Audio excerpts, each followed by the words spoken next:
नमस्कार दोस्तों, आशा करता हूँ आप सभी स्वस्थ और अच्छे होंगे। एक और वीडियो के साथ आप लोगों के सामने प्रस्तुत हूँ। तो आज हम लोग बात करेंगे सिंथेटिक ड्रग्स डेविल्स ब्रीथ के बारे में, जिसने बांग्लादेश में हाहाकार मचाया हुआ है। तो क्या है डेविल्स ब्रीथ, इसके बारे में डिटेल में जानने के लिए अंत तक बने रहिएगा।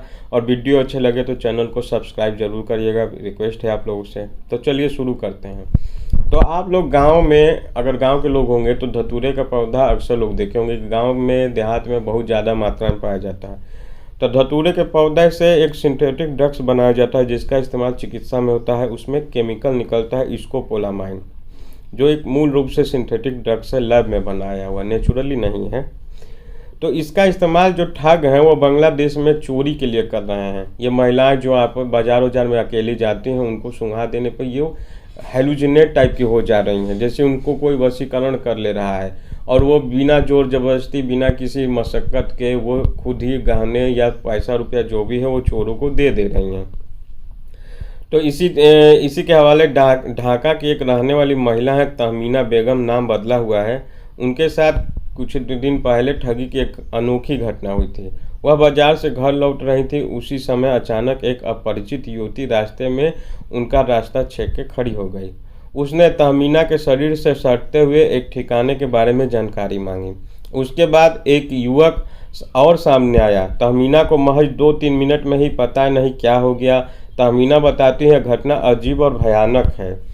वह युवक मुझसे जानना चाहता था कि इस इलाके में कोई परिचित गरीब या यतीम है क्या, वह उसकी मदद करेगा। मेरे घर के पास एक गरीब परिवार रहता था, इसलिए मैंने इस बारे में उस युवक से विस्तृत जानकारी दे दी।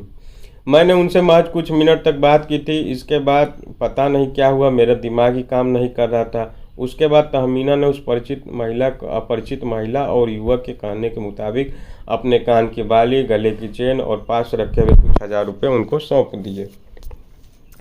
तहमीना बताते हैं कि उन लोगों ने कहा कि आंटी, आप अपने गहने और पैसे बैग में रख लें और वरना खो जाएंगे। मैंने ठीक वैसा ही किया। मेरे दिमाग में यही बात नहीं आई कि मैंने गहनों को क्यों खोलूं, वो कैसे खो जाएंगे या बैग में क्यों रखूं। इसके बाद युवक ने मुझसे अपने साथ आने को कहा। मैं अपना बैग उस युवती को सौंपकर उस युवक के पीछे चलने लगी। कुछ देर बाद होश में आई तहमीना। कुछ देर चलने के बाद ही तहमीना होश में लौटी, लेकिन बाद वह युवक कहीं नजर नहीं आ रहा था। पहले वाली जगह पर लौटने के बाद वहां वह युवती भी नहीं नजर आई। उस दिन सोने की चैन, कान की बाली, हजारों रुपए और अपना मोबाइल गंवाकर घर लौटी। वह बताते हैं कि मुझे अब समझ में नहीं आ रहा है कि उन्होंने ऐसा क्यों किया। उन लोगों ने मेरे साथ कुछ भी नहीं किया था। वो दोनों मेरे बस करीब खड़े थे। युवती मेरे चेहरे के सामने हाथ हिलाकर एक कागज़ पर लिखे किसी पते के बारे में पूछ रही थी। मतलब जैसे आदमी शुद्ध बुद्ध खो देता है, जैसे वो अपने आपे में ही ना हो, जैसे उसको कोई हेलुजिनेशन की क्रिया से अथू कर दिया हो कि ये क्या करे, जो कहे वो करे, वशीकरण टाइप का। कहा जा रहा है कि यह दवा लिक्विड और पाउडर दोनों रूपों में मिलती है। आपराधिक मंशा से इस दवा को कागज, कपड़ा, हाथ या मोबाइल की स्क्रीन पर लगाकर भी इसकी खुशबू से कुछ देर के लिए किसी के भी दिमाग पर नियंत्रण किया जा सकता है। अगर आप लोग बैटमैन बिगिंस मूवी देखे होंगे तो उसमें एक, जो बैटमैन जाता है शुरू में, क्रिश्चियन बेल, तो पहाड़ी पर एक नीले रंग का फूल होता है, उसको आग में वो जलाते हैं तो उससे एक अजीब टाइप का केमिकल निकलता है, जिससे आदमी को भ्रम पैदा होता है। हेलुजिनेशन की क्रिया वहाँ पे शुरू हो जाती है कि उसको जिस चीज़ से ज़्यादा डर लगता है वही चीज़ उसके सामने बार बार आती है। तो वैसा ही कुछ धतूरे के इस केमिकल स्कोपोलामाइन के साथ है। तो बांग्लादेश में स्कोपोलामाइन के सबूत मिले। सितंबर 2023 में बांग्लादेश के नारायणगंज में एक निजी स्कूल के शिक्षक की हत्या हो गई थी। उस हत्याकांड की जांच के सिलसिले में पुलिस ने एक व्यक्ति को गिरफ्तार किया था। बाद में ढाका से एक और व्यक्ति को गिरफ्तार किया गया। पुलिस ने पहली बार उनमें से एक व्यक्ति के कब्जे से स्कोपोलामाइन बरामद होने की बात कबूल की थी। उस व्यक्ति के कब्जे से बोतल में पाउडर के तौर पर भरे स्कोपोलामाइन समेत कई अन्य नशीली चीज़ें बरामद की गई थीं। बाद में अदालत के निर्देश पर सीआईडी की लैब में जांच के बाद स्कोपोलामाइन की पुष्टि हुई थी। नारायणगंज पुलिस के अधीक्षक गुलाम मुस्तफ़ा रसेल ने बीबीसी बांग्ला को बताया कि शुरुआत में उनको स्कोपोलामाइन के बारे में कोई जानकारी नहीं थी। रासायनिक जांच के बाद हमको जो रिपोर्ट मिली उसमें स्कोपोलामाइन, पोटेशियम साइनाइड और क्लोरोफार्म की पुष्टि हुई। पोटेशियम साइनाइड जानते हैं, बहुत जानलेवा जहर है। इनमें स्कोपोलामाइन हमारे लिए एक नई चीज़ थी, हम लोग इसका नाम ही नहीं जानते थे, वहाँ की पुलिस का कहना।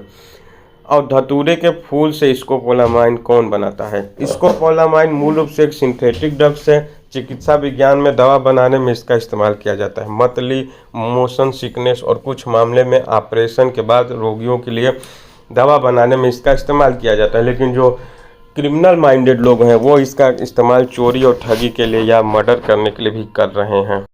बांग्लादेश के नारकोटिक्स कंट्रोल विभाग के मुख्य रासायनिक परीक्षक डॉक्टर दुलाल कृष्ण साहा बताते हैं कि देश में एक दौर में लोगों को पागल बनाने के लिए दूध में धतूरा पीसकर पिला दिया जाता था।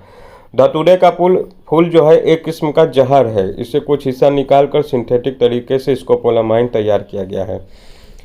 अब दूसरे विश्व युद्ध के दौरान खुफिया एजेंसियों की ओर से स्कोपोलामाइन के इस्तेमाल की मिसाल मिलती है। उस समय इसका इस्तेमाल लिक्विड के तौर पर इंजेक्शन के जरिए किया जाता था।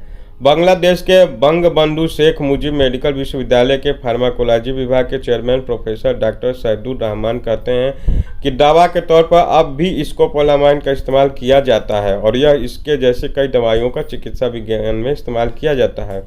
यह हकीकत है। द्वितीय विश्व युद्ध के दौरान खुफिया एजेंसियां दुश्मन से पूछताछ के लिए ट्रूथ सीरम के तौर पर इसका इस्तेमाल करती थी। ट्रूथ सीरम तो वो आदमी अपना दिमाग का शुद्ध बुद्ध खोल देगा, मतलब उसका दिमाग करीब 2 ही 4% काम करता है, तो आप उससे जो भी करवाना चाहें वो कर सकता है दूसरों पे कंट्रोल करने के लिए। रहमान बताते हैं कि जब आप किसी से सच उगलवाने के लिए इसका इस्तेमाल करते हैं तब यह ट्रूथ सीरम है, लेकिन जब आप पाउडर के रूप में किसी को इसकी खुशबू लेने पर मजबूर करते हैं तो यह डेविल्स ब्रीथ है। मतलब अगर वो पाउडर रूप में है तो ही डेविल्स ब्रीथ या शैतान की सांस बन जाता है, क्योंकि वो आप सूंघेंगे उसको, स्नीच नाक से लेंगे, इसलिए इसका नाम डेविल्स ब्रीथ रखा गया है। इसी तरह जब मतली, उल्टी या मोन सिकनेस मामलों में इसका इस्तेमाल करते हैं तो असल में यह दवा के तौर पर इस्तेमाल होती है। ठगी या धोखाधड़ी के मामले में मुख्य रूप से पाउडर के रूप में स्कोपोलामाइन का इस्तेमाल किया जा रहा है। अब बात यह है कि वहाँ की सुरक्षा एजेंसियां जब इतना सारा जानती है तो कर क्यों नहीं रे कुछ है। तो बांग्लादेश में शुरुआत में राजस्थानी ढाका में ही नशीली दवा के इस्तेमाल के जरिए ठगी की शिकायत मिली थी, लेकिन अब ढाका से बाहर राज्य के दूसरे जिलों में ऐसी शिकायतें मिल रही हैं। खासकर जो रिमोट एरिया हैं, रिमोट कंट्रोल गाँव देहात के, वहाँ पर ऐसी घटनाएँ ज़्यादा घट रही हैं।